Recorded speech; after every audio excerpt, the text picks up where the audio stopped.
My name is Martin Kavanagh. I'm talking to Robert Hovendon today about his farming system in Douro. Robert, tell us a little bit about your farming system. I'm a mainly spring calving dairy farmer. I'm from Douro and Laois. I calve 80% of the cows or 90% of the cows in the spring, and a few empty ones in October every year. I don't stop milking over the winter, and I like to keep my good empty cows, carry them on, and they go with the empty cows next year for the winter. But mainly spring. I have calved, there's 100 cows calved in the last 5 weeks. Are you farming on your own? I am, unfortunately. Has to be easy to manage cow. Has to be simple, as simple cow as I can have. What's your kilos of milk solids and fat and protein that you're producing? We're in around the 600 kilos at the moment. Like the average fat is 483, and 3.8 protein. The old system that the companies had, the RBI, I didn't agree with it, and I got interested in it from there, and I started forming my own type cow that I'd like. And I always looked at the brochures that I get, and I go for solids over milk and fertility. Relating to your choice of the cow of the future, what are the key pieces within the genetics that you're focusing on? I still basically have the same mindset. I'm looking for more. Like I think I wouldn't settle for where we are. Yeah, we've for want of a better way of saying, we've cruised in. I kind of cruised into where I am like at the moment, and I'd like to aim for 650 kilos of solids in the future with the same type cow. What is your main feed base? My feed base is grass mainly, and last year 1.2 tons of meal. I would always be aiming towards the cow that'll work off of grass as best. Like, if you're to say the best way to describe it is your better cows in the herd are probably the cows that you're looking to the future, like for, if you understand what I'm saying, like they're doing the 700 kilos, 750, there's even cows doing 800 kilos of solids in the herd, and they're working to the same system, the same feed base, the same, like I don't have special feeders in the milking parlour. Every cow gets the same feed regardless of yield, because she's been substituted when she's getting meal. There isn't enough grass.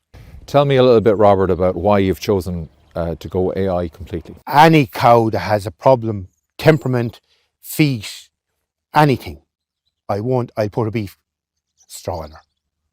That's the advantage of doing AI. You have control over it. Then the rest, I will say there's 85-90% of the cows I will put a Frisian straw in her, because if they have a heifer, it's a good heifer, like, you know.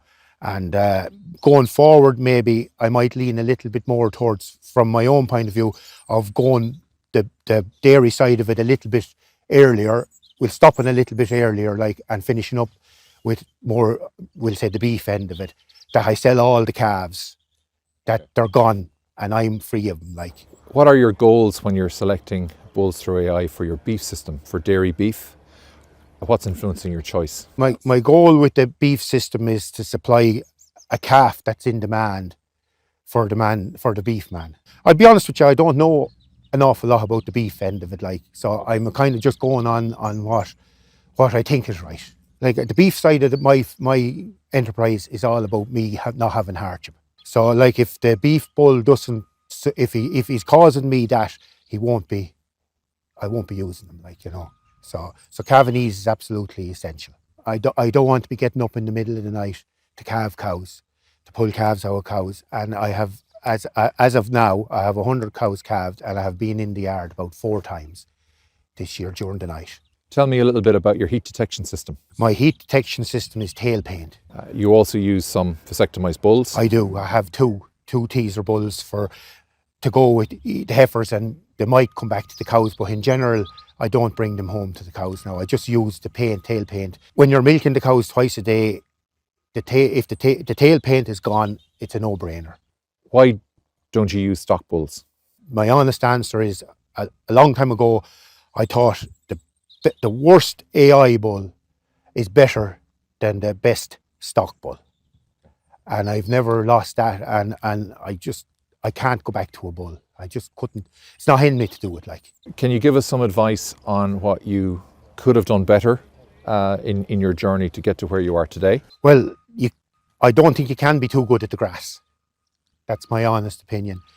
I think we have a lot to learn still on the manure side of things and all that, but no matter what's happening, grass has to still be the number one in my system anyway.